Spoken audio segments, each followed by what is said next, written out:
जय श्री कृष्ण। जय राधे। अष्टांग योग पर सीरीज चल रही है। आज बात कर रहे हैं समाधि पर।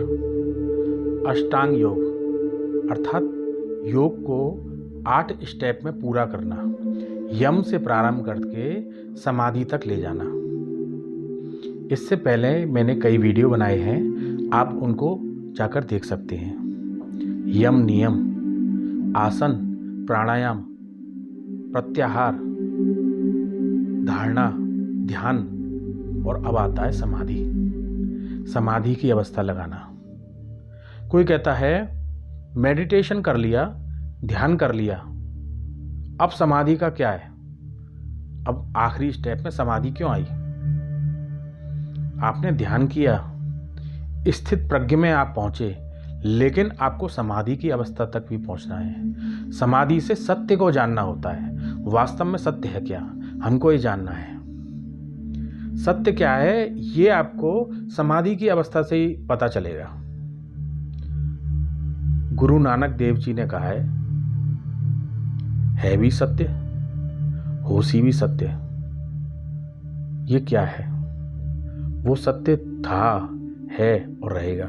उस सत्य को पहचानना है। सत्य क्या है? सत्य इस ध्यान की अवस्था के लिए मैंने आपको बताया था। सत्य क्या है? वो आकाश, वो शाश्वत, वो सत्य जिससे हम ध्यान की अवस्था में जिसमें पहुंचते हैं। समाधि अवस्था में जब हम ध्यान के बाद पहुंचते हैं, समाधि अवस्था में उस सत्य को जब हम जान पाते हैं, उस सत्य में क्या जान पाते हैं? सत्य में हम जानते हैं 2 चीज़। पहली चीज़ सत्य में जानते हैं, समाधि की अवस्था में हम सभी एक बीज के रूप में इस धरती पर आए हैं। हमको वृक्ष बनना है। बीज के रूप में आए हैं। कैसे बीज के रूप में आए हैं? सभी को अपने अपने कर्तव्य का ईमानदारी से निर्वाह करना है, कर्तव्य कर्म का। और जब हम बीज से वृक्ष बन जाएंगे तो जैसे वृक्ष फल देता है, ऐसे ही हमको उस ज्ञान को आगे बढ़ाना है। वृक्ष बनकर, वृक्ष के फल बनकर उस ज्ञान का प्रचार प्रसार करना है। पहला स्टेप। दूसरा स्टेप होता है सत्य को जानने का। हम वास्तव में हैं कौन, ये जानना। अभी तक हम जान रहे हैं ये हम शरीर है, स्थूल शरीर जो दिखाई दे रहा है, वास्तव में शरीर नहीं है। हम हैं क्या? हम आत्मा हैं। हमें ये जानना है। इसको हम जानेंगे कैसे? एक उदाहरण से आपको समझाता हूं। अपने आप को जानने का बहुत अच्छा उदाहरण आया है। कोर्ट में वकालत जब कोई करता है, चूंकि मैंने एक वकालत की है, करता हूं, इसलिए मैं आपको बता रहा हूं। कोर्ट में जज के सामने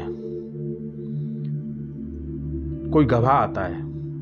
गवाह से जज साहब पूछते हैं, क्या ये वारदात होते हुए आपने अपनी आंखों से देखा? वो गवाह कहता है, हाँ जी साहब, मैंने देखा, इन दोनों लोगों को देखा, ये घटना इनके साथ हुई थी, इसका चश्मदीद गवाह मैं हूं, इस घटना को होते हुए मैंने देखा। ठीक है, इसमें 3 पक्ष हो गए। पक्ष, प्रतिपक्ष 2 लोग और एक गवाह जो इनके बारे में, इनकी वारदात को देख रहा था, जो कोर्ट में गवाही दे रहा है।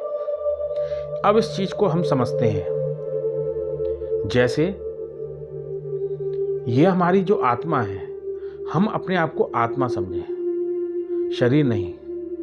ये शरीर है और शरीर से कर्म कर रहे हैं, किसी से लेन देन कर रहे हैं, किसी से कुछ कर रहे हैं। ठीक है, हम अपने आप को शरीर मानेंगे तो पक्ष हो गए, और प्रतिपक्ष क्या हुआ? जिससे हमने लेन देन किया। गवाह कोई और है, परमात्मा। यहां क्या हमको ये मानना है कि हम गवाह हैं, यानी हम आत्मा हैं। जब हम अपने आप को आत्मा मानेंगे, अपने आप को शरीर नहीं मानेंगे, तो शरीर क्या हुआ? पक्ष हुआ, प्रतिपक्ष से लेन देन कर रहा है। और आत्मा जब हम अपने आप को मानते हैं तो हम गवाह के रूप में, हम दोनों को देख रहे हैं, पक्ष को भी देख रहे हैं और प्रतिपक्ष को भी देख रहे हैं लेन देन करते हुए, लेकिन हम उसमें इन्वॉल्व नहीं है, सिर्फ गवाह के रूप में। बस इस सत्य को ही हमें जानना है कि हम एक आत्मा है। इस शरीर के द्वारा किए हुए लेन देन या कर्मों में हम नहीं फंसेंगे। शरीर कुछ भी अच्छा बुरा करता है, किसी से कुछ भी लेन देन करता है, उससे इस आत्मा को, गवाह को लेना देना नहीं है, बस ऐसा मानना है।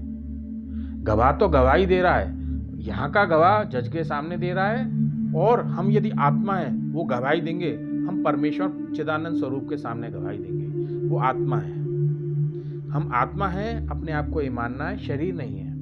शरीर होंगे तो शरीर के कर्मों में फंस जाएंगे, लेन देन में फंस जाएंगे, पक्ष प्रतिपक्ष में फंस जाएंगे। यदि हम कुछ अपने आप को शरीर मानते हैं तो अपने आप को आत्मा मानना है। दो चीज, पहली चीज अपने आप को बीज मानना है ताकि वृक्ष बने, फल बने, फूल बने और दूसरों के लिए उपलब्धि दें, यानी अपना एक्सपेंशन करें। बीज का एक्सपेंशन वृक्ष बना, वृक्ष के रूप में औरों के लिए हितकारी बने, पहला। दूसरा, अपने आप को आत्मा माने। आत्मा मानेंगे तो हम शरीर द्वारा किए हुए कर्मों में नहीं फंसेंगे, बच जाएंगे। समाधि की अवस्था जो से पहले जो ध्यान होता है, ध्यान मेडिटेशन के द्वारा जब हम अपने स्वरूप का ध्यान करते हैं, अपने चिदानंद स्वरूप का ध्यान करते हैं, उसके बाद ही समाधि अवस्था आती है। समाधि अवस्था हमको उपदेश देती है, क्योंकि हमने प्राप्ति तो समाधि की अवस्था, ध्यान की अवस्था में कर लिया, लेकिन समाधि की अवस्था में हमको एक भान हुआ, एक ज्ञान हुआ कि वास्तव में ये दो चीज के लिए हम बने हैं। बस अष्टांग योग यही कहता है। यम से लेके समाधि तक जब हमको समझ में आ जाता है तो हमको जीवन का सार पता चल जाता है। इस सार को हमें कंटिन्यू अपने ऊपर अप्लाई करना है, अपनों को बताना है और जग को बताना है सरल रूप में, तब इसको हम प्रचार प्रसार और सही रूप में आगे बढ़ा पाएंगे। जय श्री कृष्ण।